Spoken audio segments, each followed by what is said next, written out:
Vine adjusted the thin strap of her black dress nervously, glancing at the door for what felt like the hundredth time. Her parents were already here, seated to her left, her mother scrolling through the wine list as if she had memorized it. Her father sat straight back, hands folded neatly, looking mildly impressed by the decor, but too polite to say so. Her husband John Jungkook was late. Typical, she sipped her water and tried not to fidget. This was the first time since the wedding that both sets of parents were meeting again. No wedding chaos, no photographers, no speeches, just a normal evening, and she was determined that nothing, absolutely nothing would go wrong. Relax, sweetheart, her mother murmured, barely glancing up from the menu. He's probably stuck in the traffic. He's always stuck in the traffic, she mumbled under her breath. Hmm? Nothing, she said quickly, forcing a smile. The truth was, she wasn't just nervous about being the hostess of this little gathering. She was nervous because her husband, Jungkook, had a mischievous streak a mile wide. And she had a very real, very terrifying fear he would say something at this table that would make her want to sink under the floor. The clack of polished shoes on the marble floor pulled her from her thoughts. She looked up and there he was. Her heart did that annoying little flip it always did when she saw him. He was infuriatingly handsome, tall and broad-shouldered, his tie slightly loosened like he had come straight from work. His dark hair was perfectly messy, as if he had styled it just so to look like he hadn't tried. He spotted her immediately, a slow grin spreading across his face as he crossed the room. Sorry, I'm late, he said, dropping a quick kiss on her temple before shaking hands with both fathers and exchanging polite greetings with the mothers. She could already feel him radiating heat beside her as he slid into the chair next to hers. You look tense, he whispered, his voice low enough only for her to hear. I am tense, she hissed back. This dinner needs to go well. He smirked, leaning back in his chair like he had all the time in the world. Relax, we are just having dinner, not negotiating world peace. Easy for him to say. The waiter arrived, menus were passed around, and soon the table was filled with conversation. Her father asked about his business, and her mother-in-law complimented the restaurant choice. And everyone seemed surprisingly at ease. She was just beginning to think maybe, just maybe, this evening might go smoothly when it happened. Vine was focused on cutting her salmon when she realized she needed salt. She glanced at the small silver shaker on the far end of the table and without thinking said softly, Daddy, can you pass the salt? And then the entire world seemed to stop. Two heads turned at once. Her father looked up smiling as he reached for the salt. Jungkook turned too, one eyebrow raised, his lips twitching like he was calling back a laugh. Yes, they both said at the same time. She froze. The table went silent for a heartbeat too long. Her mother blinked, then let out a laugh she tried to smother behind her napkin. Then her mother-in-law eyebrows shot up. Though she said nothing, her face burned so hot she thought she might actually combust. I meant, she stammered, reaching helplessly for the shaker. Her father was now passing her. I meant him, my dad, not. Jungkook was full on smirking now, clearly enjoying this far too much. Not me? He asked, voice smooth and teasing. Not now, she muttered, though she clenched teeth, her face still flaming. Dinner continued, but she could feel him watching her out of the corner of his eye, and every time her father spoke, it felt like her brain short-circuited. By dessert, she was practically vibrating with tension. Her pulse still hadn't settled even after the salt incident. She kept telling herself, "It's fine. It was just a word. People say daddy all the time. It doesn't mean anything." But she could feel Jungkook's amusement like a physical thing sitting between them.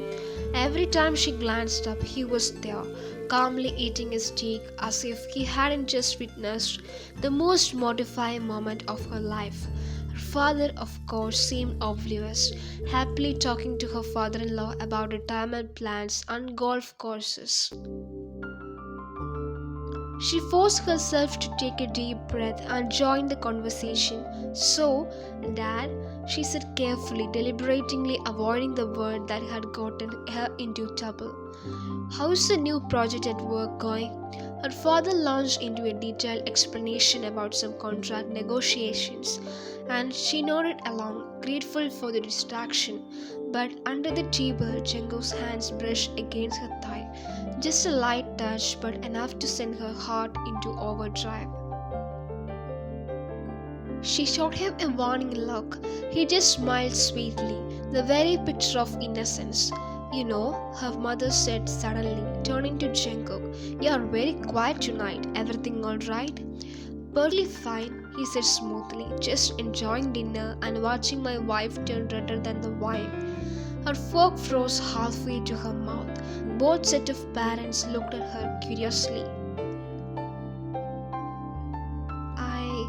She started, then glared at him. He looked completely unfazed, sipping his drink like he hadn't just thrown her under the bus. "She's always been expressive," her father said cheerfully, completely misunderstanding the situation. "Yes," he agreed, his voice just a shade too amused. "Very expressive." Her mother arched an eyebrow, clearly catching the double meaning, but said nothing, just hid a smile behind her glass. She wanted to sink into the floor. The rest of dinner passed in a blur. She barely tasted the food, barely registered the conversation. Every few minutes she felt his fingers brush her knee. Teasing, playful, always when no one was looking. By the time dessert arrived, her nerves were shot. When they finally stepped out of the restaurant, the cool night air hit her like a blessing. "Breathe," he said softly as he opened the car door for her. "I am breathing," she snapped, sliding into the seat. Barely. He got in on his side and started the engine, glancing at her with that maddening half smile. "Stop looking at me like that," she muttered. "Like what? Like you are about to say something that's going to make me regret marrying you?" He chuckled. "Oh, sweetheart, you never regret." She folded her arms and stared out of the window as he pulled out of the parking lot.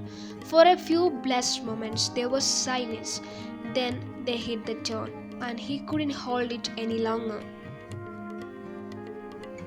"So," he said casually, as if he had been waiting all night.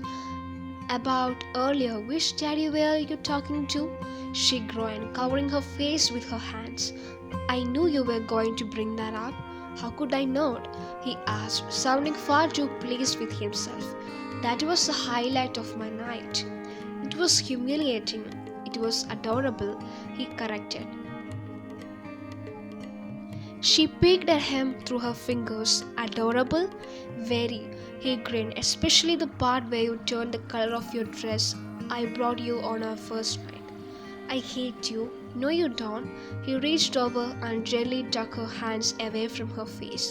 "You know," he said, his tone dropping just slightly, "I kind of like that when you say that."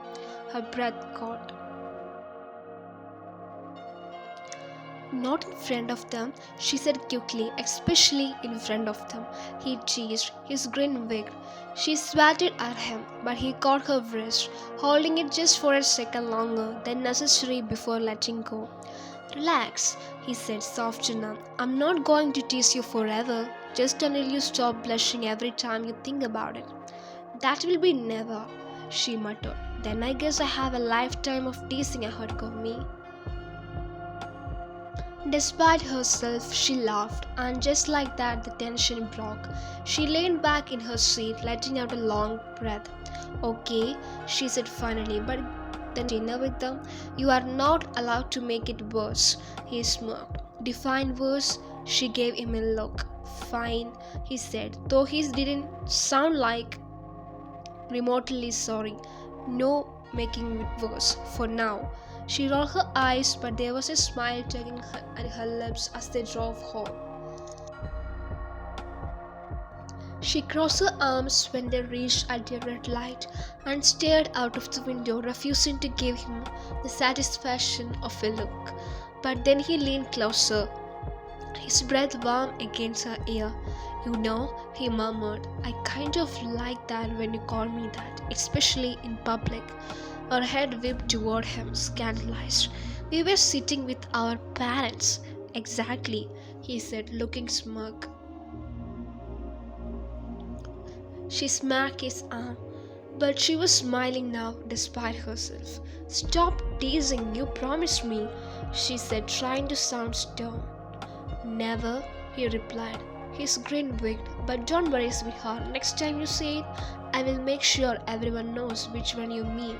Her face heated again, but this time there was a spark of something else, something warmer, something thrilling beneath the embarrassment. Maybe this dinner hadn't been a total disaster after all, but she had it well. When they reached their apartment, she kicked off her heels and headed straight for the couch, collapsing with a dramatic sigh. Exhausted? He asked, loosening his tie as he followed her. Traumatized, she corrected. He chuckled, sitting beside her and pulling her feet into his lap. You survived, barely though. He started massaging her ankle, removing heels, and she shot him a suspicious look. Don't think you can distract me with this. Is it working? Maybe. He grinned, leaning closer. You know, he said, his voice low and warm. If you're that embarrassed about calling me that, maybe you should practice. Get used to it. Her eyes widened. You are incorrigible. Maybe, he admitted, but you love me anyway. And the worst part was she did. Completely, helplessly, ridiculously. She sat up, grabbing a pillow and swatting him with it. You know, you are not supposed to enjoy this so much. Oh, I'm absolutely supposed to enjoy this. He caught the pillow easily, tossing it aside. Do you know how rare it is to see you that flustered? I'll leave for a moment like that. She glared at him, but her lips betrayed her by twitching into a reluctant smile. Stop laughing at me, she said weakly. I'm not laughing at you, he said, scooting closer until his knee brushed hers. I'm laughing because you're adorable. Her heart skipped a beat. He could be infuriating, yes, but he could also say things like that, soft, sincere things that melted all her anger in an instant. I hate that you get away with everything just by smiling at me, she grumbled. That's marriage, he said smugly. Before she could respond, he leaned in and kissed her quick, soft but enough to leave her breathless. When he pulled back, he was smirking again. You are still blushing, he murmured, because you're still talking about it. She shot back. Fair. He tilted his head, considering. Want me to stop? Yes. Then you have to promise me something. She narrowed her eyes. What? The next time we were with your parents, you call me that again, just to watch you turn red. Her jaw dropped. Absolutely not.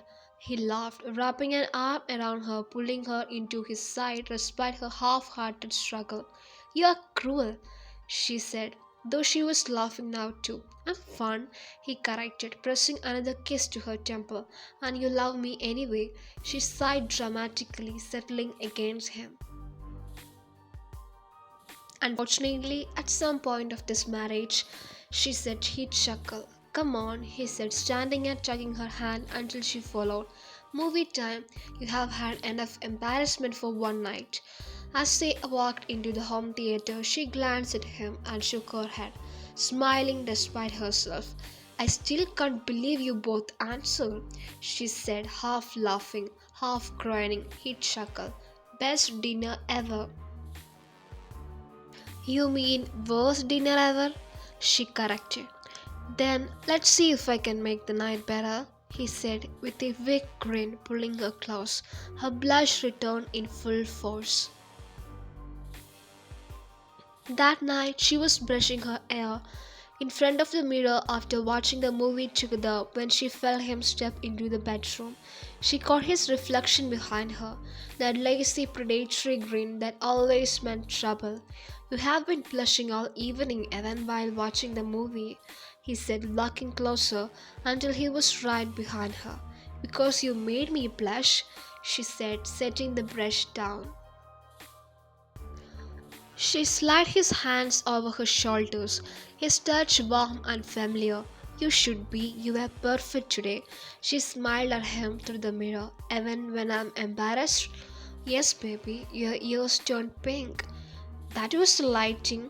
He laughed, turning around to face her. Sure it was. His hands moved to her waist, pulling her closer until she had to look up at him. You like this power you have over me with your actions, don't you? He asked, his voice low. Maybe, she said, trying to keep her face serious, but her lips curved into a smile. Dangerous game you are playing, he murmured. Is it? He nodded slowly. Very.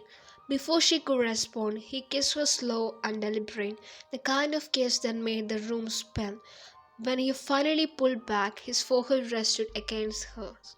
Safe, he murmured. Her breath caught. What? You know what? He said, smiling wickedly. Safe.